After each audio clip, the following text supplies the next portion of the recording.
Hey, welcome back to the homestead. Today is really a spring day. It's wonderful. I'm even barefoot. My feet feel great in the grass.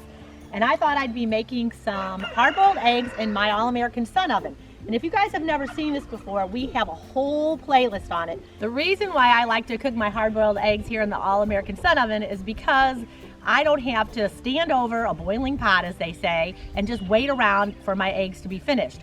I can put it in the sun oven. It takes about 45 minutes to an hour or so, and then I can go and do things in the garden and do other things and then come back and I don't have to watch over it. So it's amazing for that. And the cool thing about this is I just put these in a paper carton. I rip off the top, put it in there. I don't have any pots or pans or nothing. I just have the eggs like this, and now I can get in the garden. Let's go.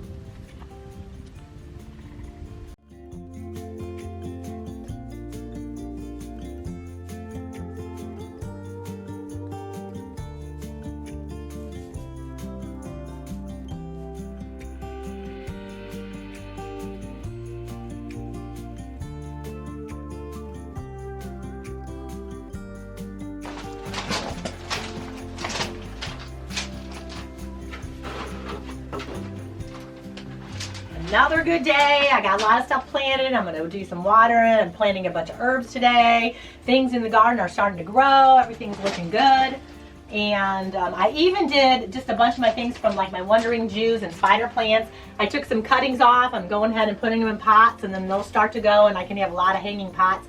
So if you guys aren't doing this, definitely you can root your wandering Jews and the spider plants. So simple, and just put them in extra hanging pots that I have, and it's great. They look really good in hanging baskets. So that's what I'm going to do. Have lots of hanging baskets this year. Well, Stacy's working on the greenhouse.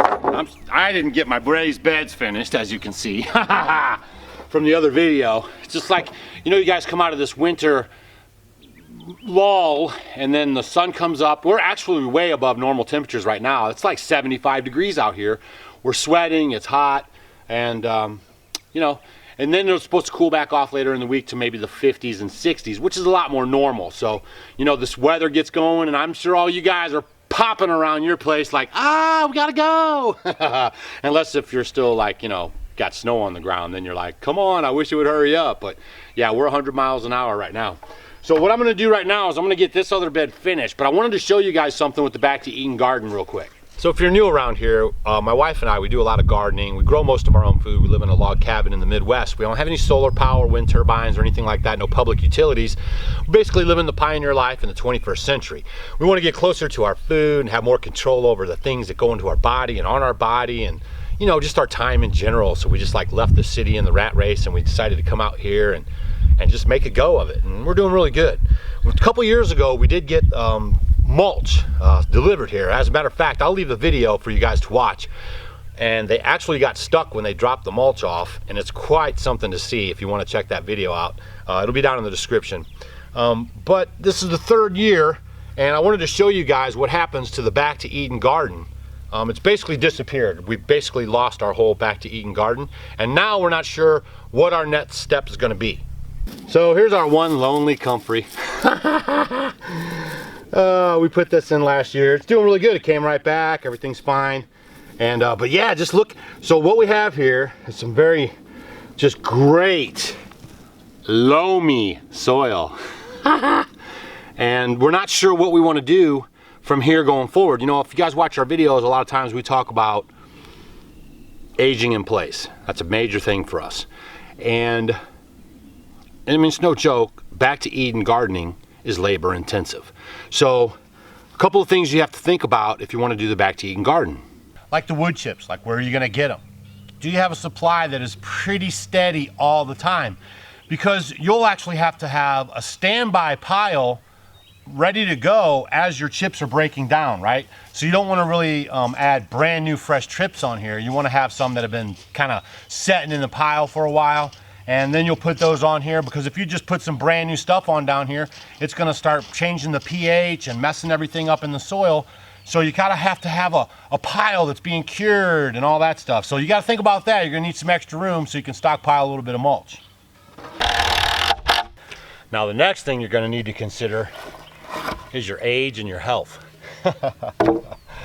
Even Paul, the guy who actually kind of made Back to Eden popular, can't do mulch anymore. If you go watch some of his videos, he talks about that. He has declining health and he's getting older, and so it takes a lot for you to bring in mulch every year or every 2 years. Physical abilities or the ability to pay someone to come and do it is definitely a consideration.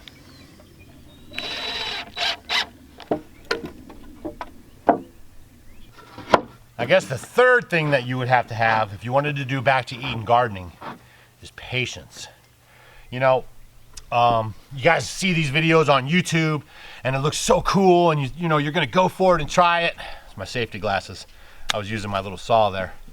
And so you run out and you get your wood chips, and maybe you see some guys in the neighborhood and they're chipping, but let's say they're chipping this time of year and they're only chipping wood, right? Because there's no leaves. You actually need the leaves in with the chipping when you're doing it all at the same time, because that helps with the nitrogen and helps break it down. If you have just bark, it's a lot harder, and it's just a different composition.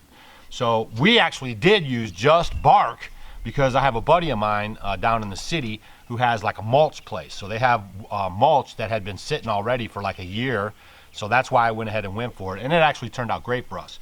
The problem for us was the first year, actually 2 almost, it just, like I was talking about, just wasn't right. Like we would plant some stuff would make it, some stuff wouldn't. And you know, that's kind of the struggle that you go through. So I think the third thing that I would have to remind you guys if you want to do back to Eden would be patience. You need lots of it. But again, after 3 years, you should, I wish she had smell-o-vision. My wife, she's got a good smeller, and she thinks this just smells so good. I almost smelled like a licorice. Did you smell licorice? Maybe that was that fennel tea from last night. But it just has a really good, you know, you can just tell good dirt when you smell it. Just like anything, guys, if you guys are fermenting or anything we talk about around here, use your nose. Your nose will tell you a lot of stuff. Yeah, while Doug's busy with the beds over there and I'm supervising him, I'm gonna go ahead this year and I'm gonna do this. I had never tried this before, but I have my onions around here, and then I'm gonna do some beets, and I'm gonna do the beets all the way around here too. So that's what I'm doing right now. I'm using my little Sharpie. You can use so many things with a Sharpie, and then I'm gonna put 2 little beet seeds in there and go all the way around. Because that's my favorite. I love beets. My favorite root vegetables are beets and sweet potatoes. Well, I got all my seeds planted with my Sharpie dibble, and I'm gonna go inside and check out some of those hard-boiled eggs. As you can see, I've already eaten one. Now, I had before come in and said you could put them in water, and what I did was somebody came by and I didn't have time to put them in the water. I just let them set, so they can just set out. They cooled on their own. They're at room temperature right now. Some of the bigger ones kind of cracked a little bit, but they're ready to go. I could just go ahead here. They peel very, very easily. Look at that. And then we're ready to enjoy some delicious hard-boiled eggs. And I didn't use any water or anything for these things. I mean, look at this, guys. That's one thing I don't like to do hard-boiled eggs, is because the peeling of them is a pain. These actually are very, very simple and easy.